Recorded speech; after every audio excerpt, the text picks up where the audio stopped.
예수가 귀신을 쫓아내고 치유의 사건을 일으키고 많은 사람들을 먹인 사건은 그가 단지 전통적인 사회에서 일어나는 주술사의 역할을 한 것이 아니라 이스라엘을 갱신시킨 모세와 엘리야와 같은 예언자들로서의 역할이었다 하는 것입니다. 아까 그 거라사를 마태복음이 가다라로 바꿨다고 했는데 이렇게 지명을 슬쩍 바꾼 것은 이 이야기가 사실적 정황의 기록이라기보다는 예수를 구원자로 고백하는 민중의 염원을 드러나는 이야기다 하는 것을 알 수 있는 대목입니다. 마태는 귀신 들린 사람이 한 사람이 아니고 복수, 아까 고건사님이 두 사람이라 이제 그렇게 이야기를 했잖아요. 복수로 나타납니다. 이는 로마로부터 시달림 당하는 민중의 파괴된 삶을 고발하고 그들을 향한 저항의 이야기의 저변이다. 한 사람이 귀신 들려서 왔다 갔다 하다 치유받는 이야기가 아니고 이게 집단적으로 그 민족이 가지고 있는 병을 치유받는 그런 이야기다 하는 것을 드러내주는 장면이다 이렇게 볼 수 있겠습니다. 악령이 처음부터 예수의 권위를 인정하고 그에게 삶을 청하는 이야기를 보면 당시의 민중이 예수를 로마 제국에 대해서 우월한 존재로 받아들인 것으로 보입니다. 그러니까 예수가 구원자잖아요. 희망의 심볼이잖아요. 예수가 그 민중들에게 있어서는 로마보다 훨씬 더 센 힘을 가진 그런 한 신적인 존재로 여겼다는 거죠. 그래서 처음부터 이 군대 귀신을 장악하고 있습니다. 독일 신약학자 타이세는 귀신 들린 이야기가 로마의 지배를 받는 데카폴리스를 배경으로 하는 것에 주목합니다. 이것은 낯설기만 한 로마 지배에 대한 풍자라고 보는 거죠. 로마 점령군과 귀신을 일치시키는 것은 귀신들이 이 땅에 머물 수 있도록 간청한 데서 명백합니다. 로마인들은 바로 그 땅에 머물기를 원했습니다.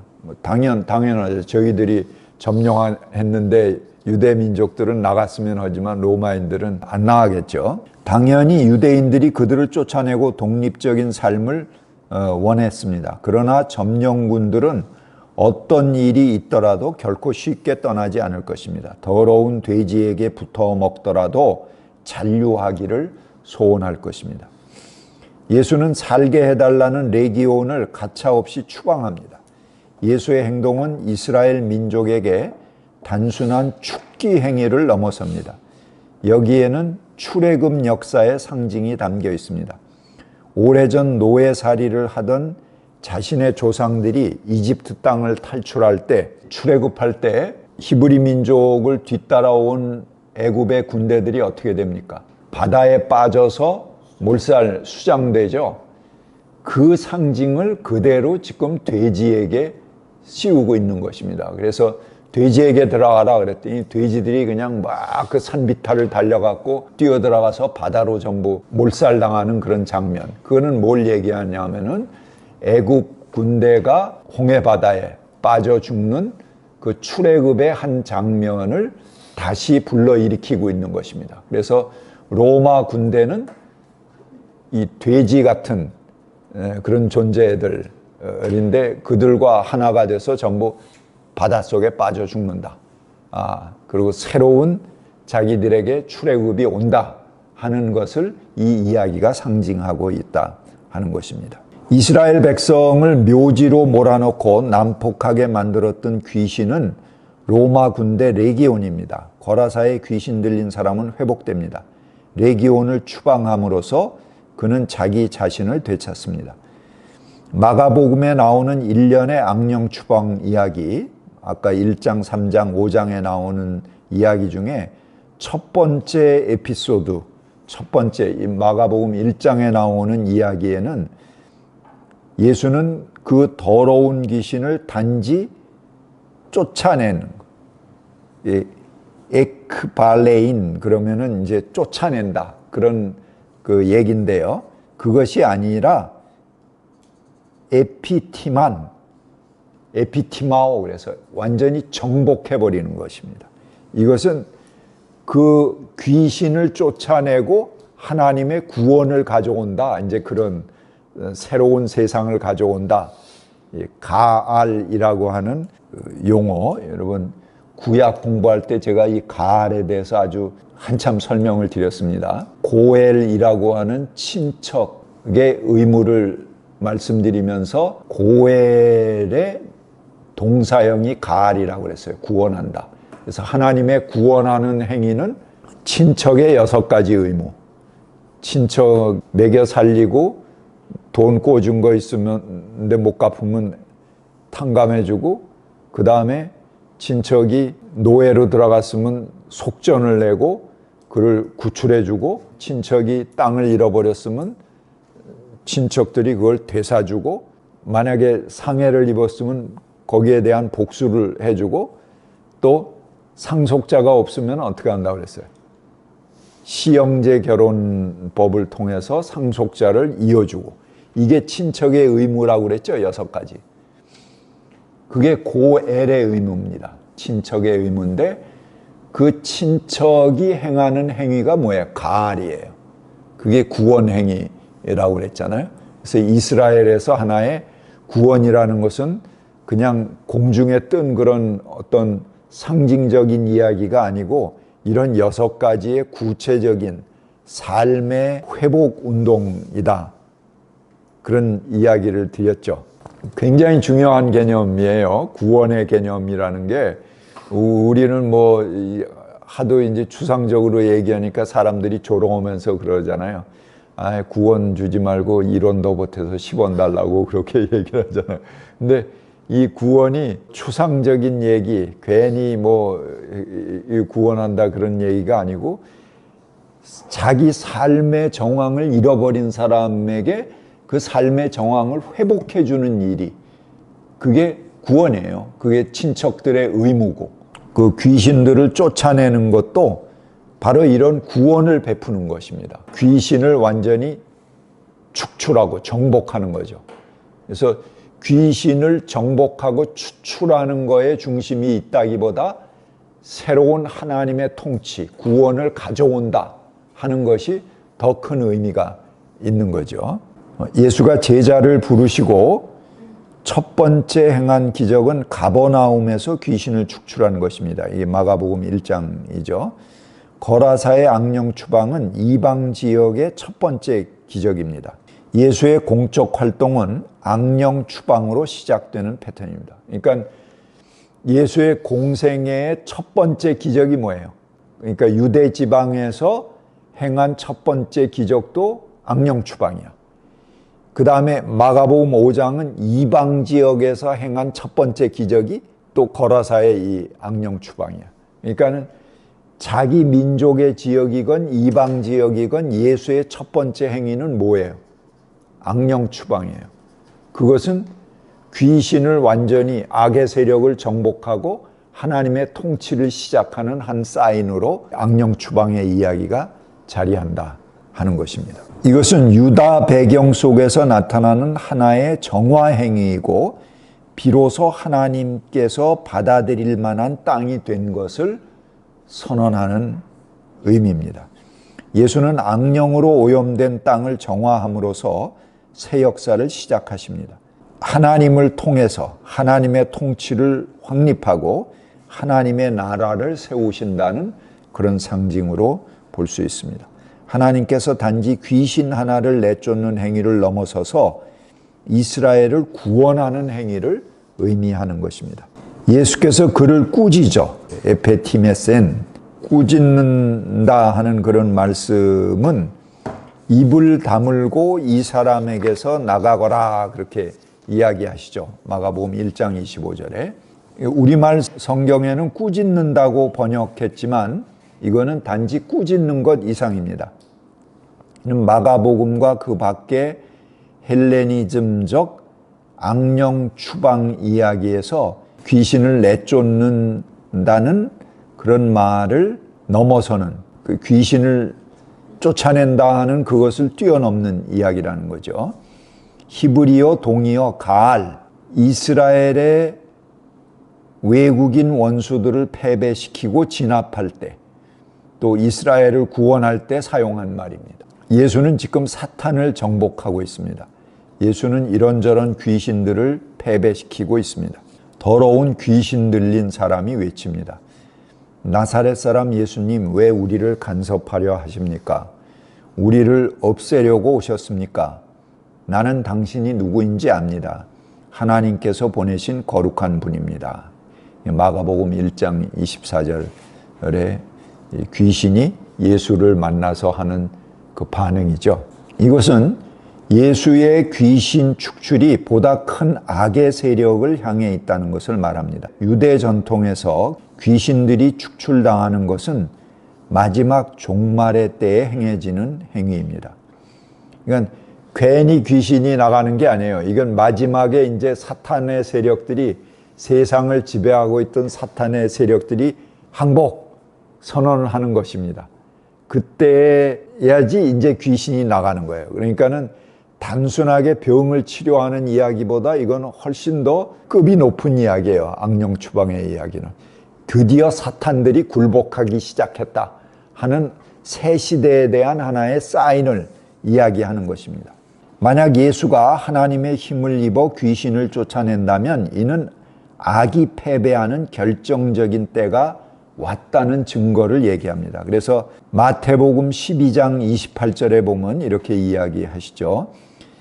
그러나 내가 만일 하나님의 손을 힘입어 귀신을 쫓아낸다면 하나님 나라가 이미 너희에게 임하였느니라. 예수님이 그렇게 선언하시는 것입니다. 예수의 악령 추출을 통해서 분명하게 드러나는 것처럼 사탄에 대한 하나님의 승리는 로마 통치 역시 끝장나고 있다는 메시지입니다. 그러므로 예수는 예루살렘의 지배층이 조만간 황폐하게 되는 것이 임박했다. 그리고 하나님 나라의 잔치가 이제 시작되고 있다 하는 증거로 보는 것입니다. 1947년에 발견된 사해 두루마리 들에서 예수가 마주쳤던 귀신 들림과 악령 추방의 정치학에 대한 단서들이 나옵니다. 그들의 공동체 규칙과 전쟁 두루마리에는 그 공동체의 서기관, 사제의 삶이 빛의 영과 어둠의 왕자, 악마 사이의 투쟁에 사로잡힌 것으로 이해했습니다. 이것은 단순한 신념이 아니라 어떻게 역사가 하나님의 통제로부터 그리도 완벽하게 벗어나 있는지를 이해하는 방식입니다. 그러니까 왜 이렇게 악이 창궐하느냐? 이거 이제 묵시문학 세계관에 의하면 하나님의 통치 이전에 이 세상에 권력을 쥔 사탄들이 극성을 부리고 있기 때문에 그런 거죠. 악의 세력이 극성을 부리고 있는 것입니다. 근데 그 하나님께서 오시면은 그 악의 세력을 징벌하는 사인이 악령 추방입니다. 그러면 여기저기 사탄이 패배하는 소리가 들리고 그 다음에 하나님 나라가 오게 된다 하는 그런 사인의 하나로 이해하고 있다는 것입니다. 이것은 단순한 신념이 아니라 역사가 어떻게 하나님의 통제로부터 완벽하게 벗어나 있는가, 그리고 어떻게 새 역사를 시작하는가를 이해하는 방법이었습니다.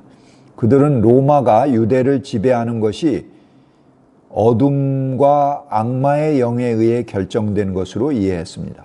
더욱이 하나님이 역사를 성취하실 때 빛의 세력이 마침내 어둠의 세력을 패배시킬 그때 그 공동체 사람들 자신이 로마인들과 맞서 싸워서 마침내 그들을 멸절시킬 것이라 그런 신앙들이 거기에 나타나 있습니다.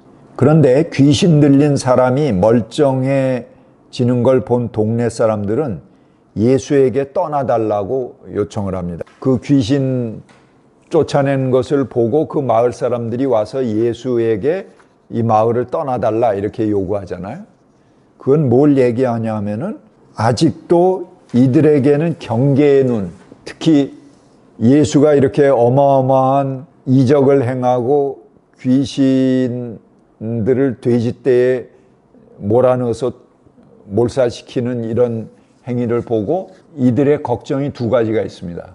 첫 번째는 자기들에게도 어떤 이런 재물의 손상이나 이런 불이익이 오지 않을까 하는 그런 걱정이 있고, 두 번째는 로마 이런 행위를 하게 되면은 누구에게 압박을 받습니까? 로마로부터 압박을 받죠. 여러분, 우리 그 여순 사건이라든가 뭐 이런 거를 겪은 그 지역의 주민들은 어떻게 돼요? 보복당하죠. 그 보복이 무서워서 철저하게 그들이 이제 보수적인 스탠스를 취하게 되잖아요. 순천 같은데 호남에서 유일하게 보수당들이 선출되는 곳이죠. 괜히 그런 정서가 생긴 게 아니에요. 그 여순 반란에 희생당한 그런 정서가 있기 때문에 이 사람들이 철저하게 이 권력에 대들면은 당한다 하는 그런 거를 가지고 있는 거거든요. 그러니까는 되도록이면 자기들의 저항의식을 숨기고 순응해 보려고 하는 일면이 있는 겁니다. 그래서 그 지역의 주민들이 예수에게 떠나달라 하는 일종의 피해 의식이죠. 이런 그 예수의 민중운동이 반로마 운동으로 확산돼서 자기들도 또 같은 피해를 입을까봐, 그래서 식민지 삶을 현실로 받아들이고 그 아래 정착하려는 사람들은 예수에게 떠나달라 이렇게 요구하는 거죠. 이미 이웃과 친구, 가족의 학살을 경험한 이들은 더 몸을 숙이고 입을 닫고 살아가는 그런 현상을 보여줍니다. 뭐 그들이 나쁘다 이렇게 얘기할 수 없는 거죠. 이건 생존의 본능이니까요. 이에 반해서 귀신 들렸던 사람, 이 귀신 들렸던 사람은 이제 귀신이 나갔으니까 치유받았을 거 아니에요. 이 사람은 마을을 떠나서 예수와 합류하기를 원합니다. 여러분, 지난번에 그 치유 이야기를 하며 공부하면서 이렇게 치유받은 사람은 예수가 어떻게 했어요? 마을로 들어가라. 또 제사장에게 보이고 내 가족에게로 가라. 이렇게 해서 복귀 명령을 했다고 그랬잖아요. 그런데 여기 악령 추방에서 치유받은 사람은 마을로 들어가기를 거부합니다. 그리고 예수를 따라다니면서 계속 이 악령 추방의 이야기를 이 마을 저 마을 전파하는 그런 얘기가. 그래서 이 예수의 이 고침을 받은 광인은 자신이 겪은 일을 말하라는 예수의 명을 받습니다. 그러니까 예수가 다른 치유, 단순한 치유자들은 그냥 마을로 들어가라고 그러고 보내는데 이 악령 추방을 받은 사람에게 내가 겪은 일을 사람들에게 이야기해라 이렇게 명하고 있어요. 지금 우리 본문에는 안 나옵니다. 그 이후에 아까 읽은 본문 이후에 나오는 연장되는 스토리에 나오는 얘기죠. 귀신 들린 사람이 로마 주둔군이 있는 데카폴리스 지방으로 두루 다니며 이야기를 퍼뜨리는 후속 이야기가 연결되는데요.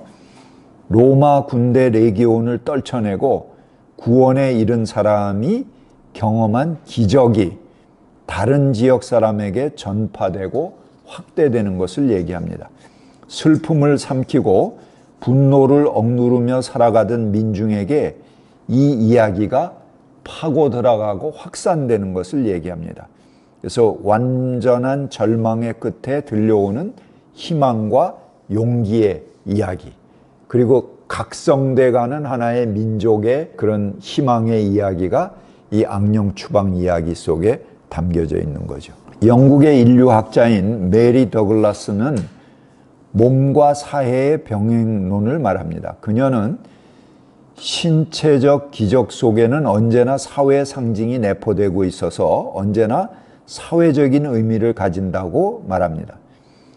두 방향으로 움직이는 것, 즉 몸으로부터 사회로 움직이는 것과 사회로부터 몸으로 움직이는 것, 이것은 매우 쉬운 일이고 불가피한, 둘이 서로 소통한다는 거죠.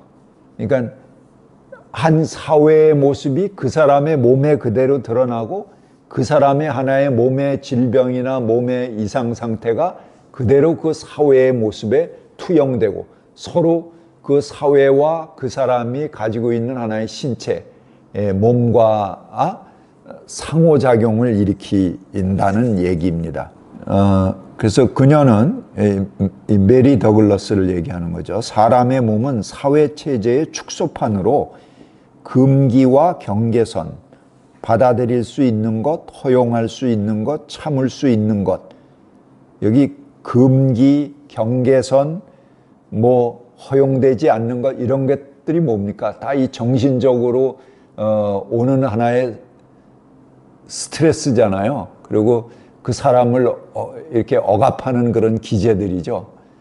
제가 예배 때마다 자유인으로 사십시오 하는 것은 그런 그 사회적 기제, 어떤 금기들, 억눌림, 이런 것으로부터 벗어나라는 그런 이야기죠.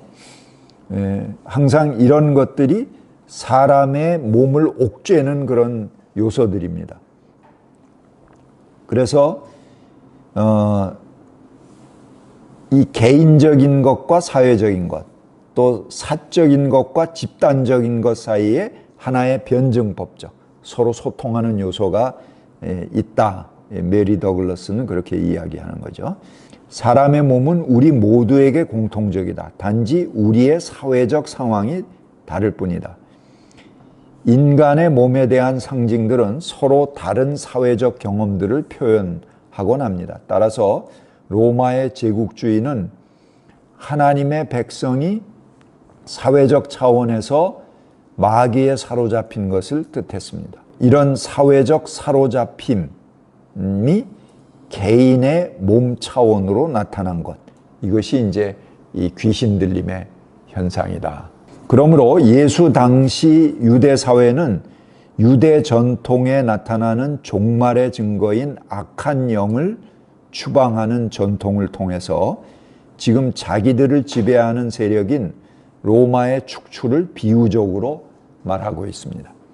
악령 축출은 치유 행위를 넘어서 정치적이고 사회적인 혁명으로 나아가는 것입니다.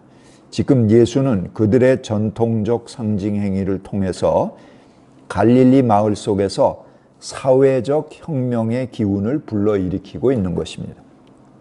예수는 내가 하나님의 영을 힘입어 귀신을 내쫓는 것이면 하나님 나라가 너희에게 왔다 라고 하면서 하나님 나라가 이미 우리에게 와 있다고 완료형으로 말합니다.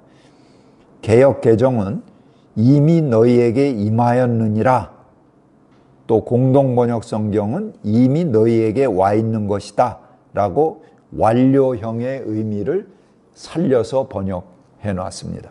이 실제 원문이 완료형이에요. 악령 추방의 행위는 하나의 사인이에요.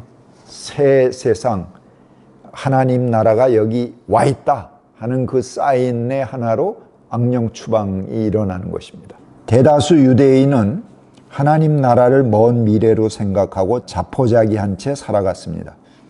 그러나 희망을 붙잡고 사는 사람들은 폭력을 동반한 게릴라 저항을 하기도 합니다. 하지만 예수의 길은 달랐습니다. 예수는 폭력으로는 폭력을 이길 수 없다고, 악으로 악을 이길 수 없다고 말합니다. 그렇죠. 로마라는 전 세계를 지배한 그 군대를 어떻게 유대 민중들이 폭력으로 이기겠어요? 그냥 분한 거는 이해하지만 거기에 폭력으로 맞서는 거는 무의미한 일이죠. 그러니까는 그거보단 더 고차원적인 어떤 저항을 예수가 요구하는 거죠. 예수가 선포한 세상은 다른 희망이었습니다. 그는 하나님 나라가 이미 왔다, 새 시대가 여기에 임했다고 선언합니다. 귀신 하나를 쫓아내면 더욱 악한 7 귀신이 들어온다. 이 누가복음 11장 26절의 말씀이죠. 그만큼 악은 집요하고 지배 권력들은 아주 추잡합니다. 민중은 거기에 절망하는 거죠. 그럼에도 예수는 하나님 나라가 이미 왔다 하는 희망을 그 민중들에게 심어주고 있는 것입니다. 그리고 이 악령 추방 이야기는 대표적인 그 희망을 전파하는 하나의 민족의 구원의 메시지다, 이렇게 볼 수 있겠습니다. 예, 오늘 거기까지 하겠습니다. 수고하셨습니다. 네.